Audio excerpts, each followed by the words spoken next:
there are many Russians here in the United States who've been living here peacefully. They're law-abiding people.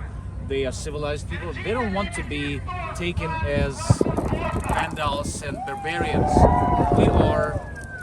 We are integrated into the American fabric, social fabric. And the same happens in Australia, the same happens in Germany, in France, in Finland, and all across the world. That happens even in Russia, because there are Russian people in Russia, in Moscow, in St. Petersburg, in big cities, in small towns, who are already integrated to the entire world. They use internet. Putin doesn't use the internet. He thinks that internet is the CIA project that will put wrong information into his head. But there are many Russians who use YouTube, who use Instagram, who are on social media, who want to be a part of travel, who want to be a part of the free world. They don't want to be associated with what Putin does. Friends with free world. We don't want to have enemies. We are from different countries, but we have one enemy that united us.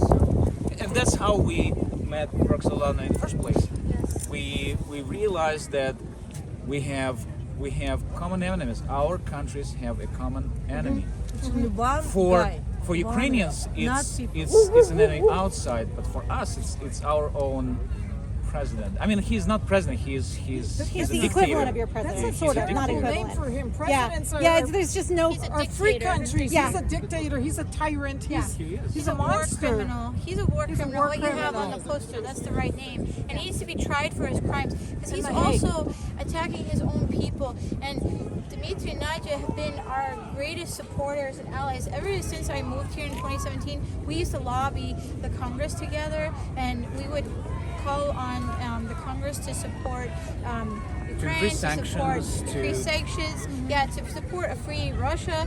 We are constantly in this fight together because we're all sick and tired of being told what to do by Putin. I mean, he thinks he's a tsar, and it's ridiculous. And that's we think how it works. Putin can be defeated by collective efforts, not just by me or Roxolana herself or my wife. But when we get together, when there are thousands of people like today coming to Lafayette Square, reaching out to the White House, doing something together, and that's been happening not just in Washington D.C. Our pro-Russian colleagues in LA yesterday said that there was thousands in Los Angeles, thousands in Seattle, dozens of thousands in Berlin, in France, and so on and so forth, in Australia. I've been getting pictures, people exchange pictures, pro-democracy Russians, when they participated Ukrainian rallies all over the world. And that's good, because that demonstrates that people are united. When people are united against evil will be able to defeat evil. That's what we want. So you're here as Russians, or are you? Russians? I'm not Russians? assuming what Russians? citizenship. Yeah. Russians. So you're here. You're Supporters of born there. Ukraine. You're here to tell people, please support Ukraine, and that you, as Russian, Of course, do because not want to be associated with the actions that are We happening did right not now. elect that of course.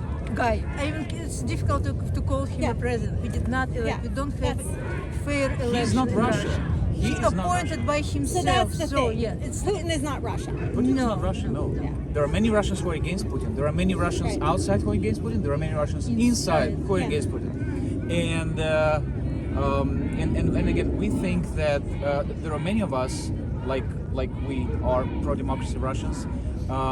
We think that when we unite with Ukrainians, with people from Baltic countries, people from Kazakhstan, people from Syria and Georgia, we can do something about that. We can explain what's going on in our countries. We've been doing it for years. Unfortunately, and that's what I think our challenges and Ukraine's and Russian challenges, when we, 5 years ago or 8 years ago, when Putin attacked Ukraine, first time when he annexed Crimea, everybody said, I mean, we in Roxolana and Ukrainian community and Baltic community, we said Putin is dangerous.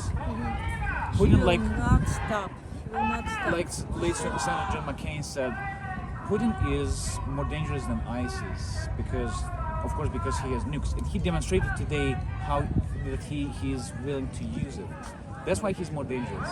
He's unbalanced. There's something wrong with him mentally. Absolutely. I mean, he's vicious. He's cruel. He's savage. We watched this tank in the city. There's a car standing with a man in it. This tank just goes over the car. You know, and we're like, what? And luckily, it's a miracle from God. When the tank went away, people ran. The car was totally smashed, and they got out the man, and he was alive. But yeah, But I mean, who does that? For what? They come into, somebody else's land and they use tanks to destroy their people. I mean, they shoot, what do you call those things? Grads? Those missiles into buildings. There's this beautiful pink building in Kyiv, like many stories with, apartments. And I saw it looked like 9/11. That thing shot right into the middle. There's apartments on top and apartments on the bottom, and the middle was all burning. I don't know if that building's collapsed or not, but it was terrifying. it's horrible. I mean, what you see on TV now, it looks like something from like World War II, World War I, Except they Syria. didn't have those kind of and sophisticated now weapons. it's 2022, and it's like, when is this gonna end? And Putin is killing his own people too. Like, he's been arresting opposition leaders. He's been poisoning Well, them. yeah. I mean, All he's those been trying to kill them. He demonstrations has in killed St. Boris Petersburg and Nemtsov, Moscow, for example. he's I arresting mean, everyone. he's like he's a psycho on a rampage, and we need to stop him. Somebody and that's has why. to take him out. Yeah, well, that's why we're here, because we've had it. We're all sick of it. Our Russian allies, we, Ukrainian Americans, we've had it. We just want to be free. We want to have a better, life for our people. We want a better world. We don't want these kind of dictators, Why do people have to taking die, over. innocent people, because to appease his sick, psycho mind that he wants to be, he's megalomaniac. I mean, why does somebody take him out? We don't understand that. Yeah, maybe one day Russians who had enough, or maybe his own army will turn on him. Maybe his army should like turn on him. the Romanian dictator Ceausescu, his own people actually. They tore him They apart. tore him apart because they had enough in the end. Maybe that will be Putin's fate. We don't know. But, at this point, so many people are so angry. They're furious with him. They hate him for what he's doing. Because it's not just Ukraine that he's been destroying, and Russia. He's also destroying other countries around the world, like Chechnya. For many years, he's been about destroying Syria? Syria.